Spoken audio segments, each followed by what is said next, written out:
नमस्कार शेतकरी बंधूंनो, स्वागत आहे तुमचं एका विशेष व्हिडिओमध्ये. शेतकरी मित्रांनो, सप्टेंबर महिना संपत आला, परंतु कांदा बाजारभाव वाढायच्या ऐवजी घसरणं सुरू आहे. दुसरीकडे राज्यामध्ये 30 जिल्ह्यात झालेल्या अतिवृष्टीमुळे शेतकऱ्यांचा खरीप हंगामच वाया गेलाय. यात कांदा पिकाचं देखील मोठ्या प्रमाणामध्ये नुकसान झाले. काही शेतकऱ्यांचा हा साठवलेला कांदा हा पाण्यासोबत वाहून गेलाय, तर ज्या ठिकाणी खरीपाच्या नुकत्याच लागवडी झालेला होता तो कांदा सुद्धा पाण्यामुळे शेतातच सडून गेलाय आणि त्यामुळे शेतकरी हतबल आहे. त्यातच कांद्याला अतिशय निशांकी दर मिळतोय. चंद्रपूर आणि अमरावती बाजार समिती जर सोडली तर राज्यातील इतर बाजार समित्यांमध्ये कांद्याला अगदी 9 ते 12 रुपये प्रति किलोच्या दरम्यान दर मिळत आहे.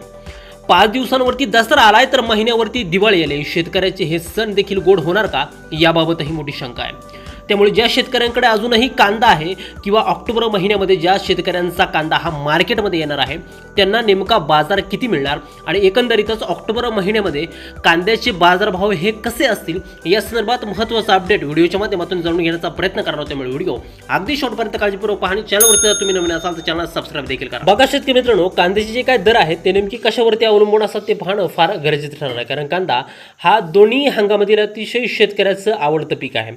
बघा मग यामध्ये प्रामुख्याने जर का आपण पाहिलं तर हवामानातील बदल, मग यामुळे या ठिकाणी दुष्काळासारखी परिस्थिती असेल किंवा अतिवृष्टीसारखी परिस्थिती असेल यावरती देखील कांद्याचे बाजारभाव अवलंबून असतात.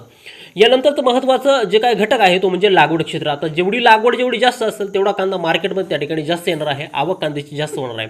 आणि जर का आवकेच्या पटीमध्ये जर का निर्यात जर असेल तर कांद्याला हा चांगला बाजारभाव मिळू शकतो आणि जर का नसेल तर कांद्याचं जे काय बाजारभाव आहे ते त्या ठिकाणी घसरू शकतात. एकंदरीतच काय की मागणी आणि पुरवठा याचं गणित जर बिघडलं तर कांद्याच्या बाजारभावावरती त्या ठिकाणी डायरेक्ट परिणाम होतो.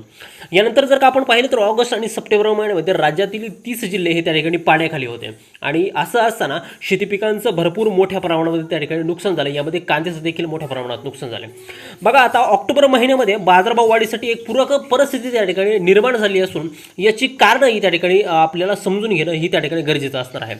बघा आता एकंदरीतच कांदा या पिकाचं जे काय आहे ते अतिवृष्टीमुळे फार मोठ्या प्रमाणामध्ये त्या ठिकाणी नुकसान झालं आहे, जेणेकरून शेतकऱ्यांच्या चाळीतील जो काय कांदा आहे तो चाळीतील कांदा देखील सडला आहे. यासोबतच शेतकऱ्यांच्या अक्षरशः चाळीमध्ये पाणी घुसून कांदा हा पाण्यासोबत वाहत चालतानाची दृश्य ही देखील आपण त्या ठिकाणी पाहिली आहेत.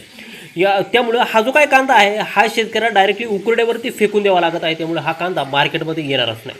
बघा आता इथून पाठीमागं दर घसरतील या भीतीनं शेतकऱ्यांनी त्या ठिकाणी जून जुलै ऑगस्ट सप्टेंबर महिन्यामध्ये त्या ठिकाणी कांद्याची विक्री ही मिळेल त्या भावामध्ये त्या ठिकाणी केली, कारण बाजारभाव हे त्या ठिकाणी वाढतानाचं चित्र शेतकऱ्याला अजिबात दिसत नव्हतं.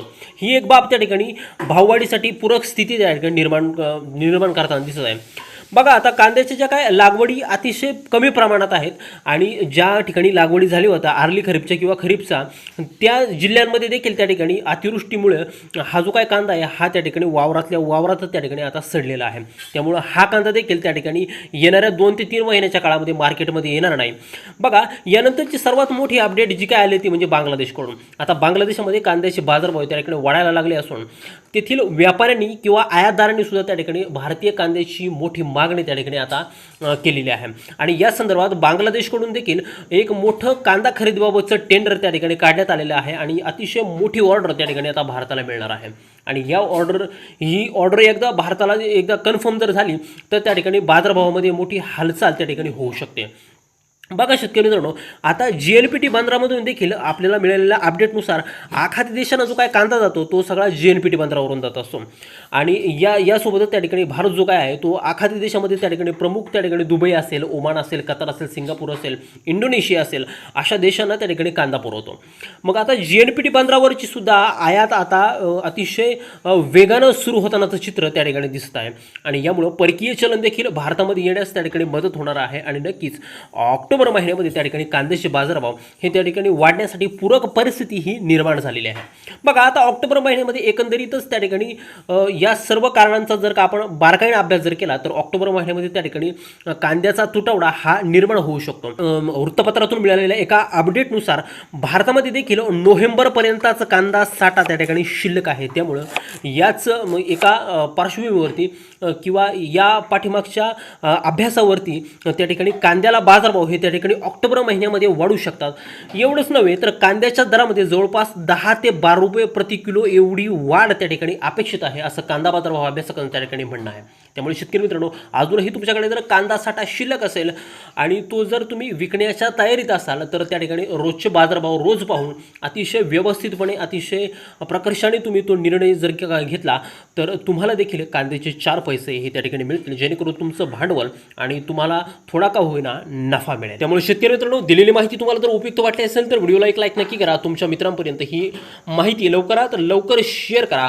तुमच्या जिल्ह्यामध्ये कांद्याला काय दर मिळतोय कमेंट करायला विसरू नका. चॅनलवरती जर तुम्ही नवीन असाल तर चॅनलला सबस्क्राईब करा. भेटूयात पुढच्या एका नवीन व्हिडिओमध्ये एका नवीन अपडेट्ससह. तोपर्यंत शेतकरी मित्रांनो, धन्यवाद.